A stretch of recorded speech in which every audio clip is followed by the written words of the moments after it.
மெல்லினம் தமிழ் வலைக்காட்சி நேயர்களுக்கு வணக்கம். எம்டிபி கிரைம்ஸ் புரோட்டீன் வழங்கும் பிக் பாஸ் சீசன் 8 ஒரு இறுதி கட்டத்துக்கு வந்திருக்காங்க. இறுதி கட்டத்தில் என்ன நடந்துச்சு அப்படின்னு சொல்லி பார்க்கலான்னு இருக்கோம். அக்டோபர் 2ஆம் தேதியிலிருந்து இந்த பிக் பாஸ் சீசன் 8 வந்து தொடங்குச்சு.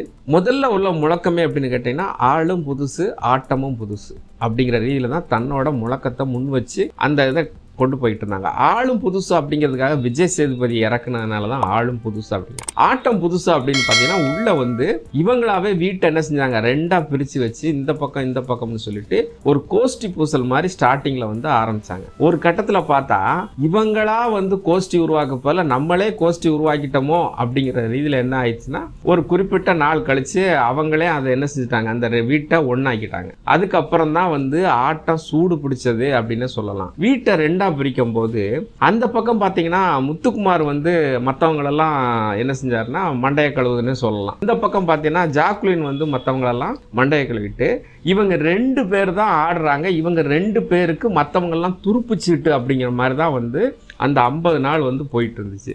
என்னைக்கு வீட்டை ஒன்றாக்குனாங்களோ அப்போ எல்லாருமே பார்த்தீங்கன்னா இண்டிவிஜுவலாக ஆட ஆரம்பிச்சாங்க. 100ஆவது நாளை தாண்டி 6ஆவது நாள் வந்து ஒரு ஃபினிஷிங் டச்சுக்கு வந்துச்சு. அதுவும் கடைசியாக வந்து எப்போவுமே வந்து நம்ம எதிர்பார்க்கக்கூடிய அந்த பணத்தை யார் எடுக்கிறா அப்படிங்கிற ஒரு விஷயம். இந்த தடையும் அதை கொஞ்சம் வித்தியாசமாக பண்ணியிருந்தாங்க. பணத்தை எடுக்கிறதுலே ஒரு ஆளை வெளியே எழுப்புனா என்ன அப்படிங்கிற மாதிரியான ஒரு ஸ்ட்ராட்டஜியை கொண்டு வந்து கிட்டத்தட்ட மீட்டரில் ஓட வச்சிட்டாங்க. கடைசியாக ஓடுறது வந்து பார்த்தீங்கன்னா ஜாக்லின் அப்படின்னு தான் சொல்லணும். ஜாக்லின் வந்து தெளிவாக என்ன செஞ்சிச்சுன்னா, தன்னோட பயத்தை போக்குறதுக்கு தான் அது சொல்லிட்டு இருந்துச்சு. அது முடிஞ்ச அளவுக்கு ஓடி அதால் ஓட முடியல. அதுதான் வந்து 6ஆவது ஆளாக வெளியேறிச்சு. இதுக்கப்புறம் 5 பேர் வந்து உள்ளே இருந்தாங்க. அந்த 5 பேருக்கு 2 நாளாக என்ன பண்ணாங்கன்னா, நவரசம்னு சொல்லுவாங்கல்ல, காதல், மோதல், அழுக இப்படின்னு சொல்லிட்டு அந்த நவரசத்தையும் நீங்கள் 100 நாளாக என்ன பண்ணீங்கிறத வந்து பிக் பாஸ் வந்து போட்டு காட்டிக்கிட்டே இருந்தார். எல்லாரும் சிரிச்சு கும்மாளம் அடிச்சுட்டு இருக்கும்போது கடைசி நேரத்தில் தான் எல்லாத்தையும் வெளியே அனுப்பிச்சிட்டு இந்த 5 பேரை மட்டும் வச்சிருந்தாரு. அந்த 5 பேர் யாருன்னு பார்த்தீங்கன்னா, பவித்ரா, விஷால், சௌந்தர்யா, ரயான், முத்துக்குமார். இவங்க இந்த 5 பேர் வந்து உள்ள இருந்துக்கிட்டு யார் போவாங்க அப்படின்னு அதில் வந்து வழக்கமாக நடக்கிற மாதிரி ஒவ்வொரு ஆளாக வெளியேற்றினாங்க. முதல்ல வந்து என்ன பார்த்தீங்கன்னா பவித்ரா வெளியேற்றினாங்க, 2வது ரயான், இப்படி ஒவ்வொருத்தரையாக விளையாட்டு கடைசியில் ஒரு 3 பேர் வச்சுருந்தாங்க. முத்துக்குமார், சௌந்தர்யா, விஷால் 3 பேரை வச்சு அவங்க தான் வந்து மேடைக்கு வந்தாங்க. மேடைக்கு வந்தபோது விஷாலை அனுப்பிச்சிட்டு இப்போ யார் ரன்னர் யார் வின்னர் அப்படிங்கிற ரீதியில் கொண்டு வந்து நிப்பாட்டினாங்க. அதில் சௌந்தர்யாவும் முத்துக்குமாரையும் நிப்பாட்டினாங்க. எல்லாருக்கும் தெரியும் முத்துக்குமாருக்கு தான் கிடைக்கும் அப்படின்னு சொல்லிட்டு. இருந்தாலும் அவர் எந்த மாதிரி கையை தூக்குறாரு அப்படின்னா, வழக்கமாக கமலஹாசன் மாதிரி டக்கு டக்குன்னு வச்சுட்டு உடனே முத்துக்குமார் அப்படின்னு வின்னர் ஆகிட்டாங்க. நம்ம சௌந்தர்யாவை பாராட்டலாம். நீங்கள் என்ன நினைக்க ஃபீல் பண்ணுறீங்க போது ஒரு அருமையான ஒரு வசனத்தை சொன்னாங்க. எங்கே என்ன கையை தூக்கிறவங்களும் நினச்சேன், நல்ல வேளை என்ன செஞ்சீங்க, முத்துக்குமார் கையை தூக்குனீங்க. ஒருவேளை என்ன கையை தூக்கியிருந்து என்கிட்ட டிராஃபியை கொடுத்துருந்தாலும் கூட எங்கள் அப்பா என்கிட்ட இருந்து பிடுங்கி முத்துக்குமார்கிட்ட கொடுத்துருப்பாரு அப்படிங்கிற மாதிரியான சொல்லும் போது ரொம்ப அருமையா இருந்துச்சு. யாருக்குமே விருது நமக்கு அல்லது அவார்டு நமக்கு தான் கிடைக்கும்னு நினைப்பாங்க. அவங்க அந்த இடத்தை கரெக்டா மேனேஜ் பண்ணாங்க. இதையும் வந்து விஜய் சேதுபதி வந்து சொல்ல தவறல, நீங்க அருமையா அந்த இடத்த மேனேஜ் பண்ணீங்க அப்படிங்கிற ஒரு விஷயத்த சொன்னாரு. அதே மாதிரி முத்துக்குமார் வந்து இந்த பணம் கிடைச்சா என்ன அப்படிங்கிற மாதிரி அதுக்கு என்ன பண்ணுவீங்க போது அவர் சென்டிமெண்டா ஒரு டச் பண்ணாரு. வீடு கட்டிட்டு இருக்காங்க, அறகுறையா வீடு இருக்கு, அந்த வீடை நிறைவு செஞ்சுட்டு அப்புறம் வந்து எல்லாத்துக்கும் நன்றி சொன்னாரு. அதுக்கு முன்னாடி என்ன நடந்துச்சு அப்படின்னு பார்த்தீங்கன்னா, விஜய் சேதுபதி எல்லா கண்டஸ்டன்ட் பற்றி சொல்லும் போது அவர் 100 நாள் இந்த போட்டியை நடத்தினதுக்கு அவ்வளவு என்ன மாதிரி அவங்களுக்கு மனசுல பதிஞ்சிருக்குங்கிறத ஒவ்வொருவரும் அச்சு பிசகாம சொன்னார். இதில் வழக்கமா எப்பயும் முட்டுற மாதிரி ராணவுக்கும் விஜய் சேதுபதிக்கும் முட்டிக்கிச்சு. அவர் ஒரு விஷயம் சொன்னார், இங்க பாரு, ஒருவேளை வருங்காலத்துல நீயும் நானும் படம் நடிக்கிற மாதிரி ஒரு சூழல் வந்துச்சுன்னு வச்சுக்கோயேன் அப்படின்னு நிறுத்தினார். உடனே நிறுத்திட்டு சத்தியமாக கூட நான் நடிக்கவே மாட்டேன் அப்படிங்கிற மாதிரியான அந்த கான்வர்சேஷனை சொல்லும் போது சும்மா சூப்பராக இருந்துச்சு. அதே மாதிரி ஜாக்குலினுக்கு வந்து அன்னைக்கு போகும்போது அழுது நம்மளையும் வந்து வெறுப்பேற்றிட்டு இருந்தாங்க. இதில் என்னன்னு கேட்டீங்கன்னா, இவங்க அழுவுறதுக்காக அந்த பக்கம் நின்று சத்யாவும் ஜெஃப்ரி சிரிக்கிறாங்களா இல்லை மற்றவங்களை நினைச்சிருக்கிறான்னு நமக்கே புரியல. ஆனால் ரொம்ப நேரம் அழுதுகிட்டு இருந்தது நமக்கே ஒரு வெறுப்பாக தான் இருந்துச்சு. அதே மாதிரி ஒரு 4-5 பேருக்கு அவார்டு கொடுத்தாங்க. சூப்பரான ஒரு கேப்டன்ஷிப்புக்கு வந்து தீபக் ஒரு அவார்டு கொடுத்தாங்க. அப்புறம் வந்து பீஸ்ட் ரயான் அப்படின்னு ஒரு அவார்டு கொடுத்தாங்க. அப்புறம் வந்து மஞ்சரிக்கு ஒரு அவார்டு கொடுத்தாங்க, ஜாக்லினுக்கு ஒரு அவார்டு கொடுத்தாங்க. வழக்கமாக எல்லாருக்கும் தான் ஏவி போடுவாங்க. இந்த முறை விஜய் சேதுபதி என்ன செஞ்சாரு அப்படிங்கிறதுக்கான ஒரு ஏவியை வந்து போட்டாங்க. அந்த ஏவி பார்க்கவே நல்லா இருந்துச்சு. ஏன்னா அவர் டான்ஸ் ஆடுறாரு, சிரிக்கிறாரு, கோவப்படுறாரு அப்படின்னு நவரசத்துக்கும் அந்த 9 விதமான தோற்றத்துக்குமான அழகா வந்து அந்த விஜய் சேதுபதியோட இதை காமிச்சாங்க.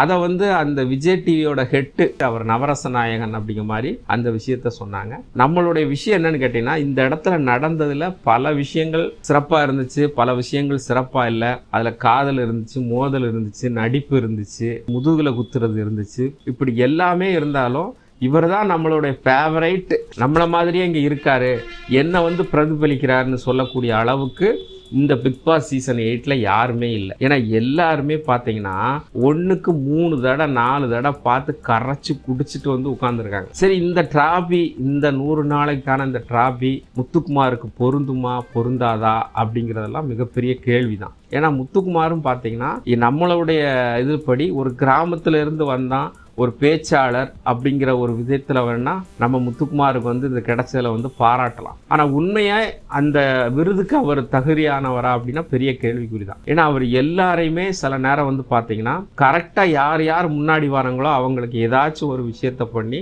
அதாவது உள்ள சொல்கிற மாதிரி இன்னும் பலர் சொல்கிற மாதிரி என்ன பண்ணிக்கிட்டு இருந்தாரா, மண்டையை கழுவிக்கிட்டு தான் இருந்தார். தனக்கான அந்த வெற்றியோட இதை வந்து அழகாக வந்து தட்டி விட்டுக்கிட்டே போயிட்டு இருந்தாருன்னு தான் சொல்லணும். அதை வந்து பாசிட்டிவாக சொல்கிறதா நெகட்டிவ் சொல்றதான்னு தெரியல. ஏன்னா ஒரு வெற்றியை நோக்கி வரும்போது வாள் எடுக்கிறோம், ஒரு வீரனா ஜெயிக்க போறோம் அப்படிங்கும்போது சில கொலைகள் செய்ய வேண்டியதா இருக்கும்.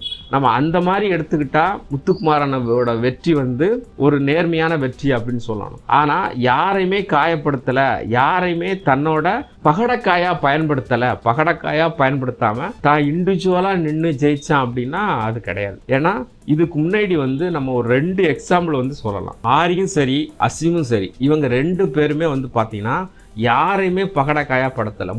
முழுக்க அதோட எதிர்வினைகள், அடிபட்டாலும் அவங்க தான் அடிபடுவாங்க, எந்திரிச்சாலும் அவங்க தான் எந்திரிச்சு வருவாங்க. இந்த 2 பேரும் அப்படி எந்திரிச்சு இண்டிவிஜுவலாக ஒரு வெற்றியை வந்து பெற்றாங்க. அந்த மாதிரி வெற்றியை வந்து முத்துக்குமார் வந்து பெறலை அப்படிங்கிறது தான். ஆனால் தன்னோட பேச்சு சாதுரியத்தால் வந்து அவர் வெற்றி பெற்றார். அந்த வெற்றியை உண்மையில நம்ம வரவேற்கிறோம். அதை வந்து நம்ம கண்டிப்பாக நெகட்டிவாக சொல்லலை. ஆனால் கம்பேரிசன் பண்ணும்போது வந்து பார்த்தீங்கன்னா இது ஒரு பெரிய வெற்றி அப்படிங்கிறது என்னால் சொல்ல முடியல. 40,50,000 அவர் வந்து வென்றிருக்கிறாரு. அதை வந்து உண்மையிலே ஒரு 2 நண்பர்களுக்கு கொடுக்குறாரு. இதை தாண்டி வந்து அவர் சொன்ன விஷயம் எனக்கு பிடிச்சது அப்படின்னு என்னன்னு கேட்டீங்கன்னா, 3 கார்டு. இன்னொரு விஷயம், அந்த நான் முத்துக்குமாரோட அந்த 2 புத்தகத்தை பள்ளிகளுக்கு வாங்கி கொடுப்பேன், சிறைச்சாலை கொடுப்போம்ங்கிறது ஒரு தன்னோட ஒரு பேச்சாளர், தன்னோட அறிவாளி, தான் ஒரு எழுத்தாளர் அப்படிங்கிற ரீதியில் அதை சொன்ன விஷயத்துல உண்மையில பாராட்டலாம். இது பெரிய பெரிய கவிஞர்களோ திரைப்படத்துறை சார்ந்தவங்களோ கூட அதை சொல்லியிருக்க மாட்டாங்க. ஏன்னா அந்த 2 புத்தகமே உண்மையிலே பலருக்கு தன்னம்பிக்கை ஊட்டக்கூடியது. அந்த நான் முத்துக்குமார் தன்னோட காஞ்சிபுரத்து தன்னோட வாழ்வியல் அனுபவத்தை அவ்வளவு அழகா சொல்லியிருப்பாரு. அந்த புத்தகத்தை பரிந்துரை பண்ணதுக்காக உண்மையிலே முத்துக்குமாரை பாராட்டுறோம். இந்த டிராபி வந்து அவருக்கு கொடுத்ததுல மிக்க மகிழ்ச்சி தான். ஆனா முழு நிறைவான மகிழ்ச்சி அப்படின்னு சொல்ல முடியாது. ஆனா இந்த மாதிரியான ஒரு கிராமத்திலிருந்து வர்றவங்களுக்கு இது மிகப்பெரிய அங்கீகாரம். அந்த அங்கீகாரம் கொடுத்ததுக்காக நம்ம உண்மையிலே பாராட்டலாம். வருங்காலத்தில் இந்த பிக் பாஸ் எப்படி இருக்கும் அப்படின்லாம் நம்ம சொல்ல முடியாது. 8வது சீசன்ல டல் அடிச்சது உண்மைதான். அடுத்த சீசன் எப்படி வரும் அப்படிங்கிறத வந்து பிக் பாஸ் சொன்ன மாதிரி நான் இனிமே தனிமையில இருக்க போறேன், இந்த தனிமையில இருந்து அடுத்த சீசன் வர்றதுக்காக காத்திருக்க போறோம். அப்போ நான் வந்து சந்திக்க காத்திருக்கிற மாதிரி நம்மளும் அடுத்த சீசன் வரும்போது பேசலாம். அதுவரை உங்களிடமிருந்து விடைபெறுவது மெல்லினம் தமிழ். நன்றி.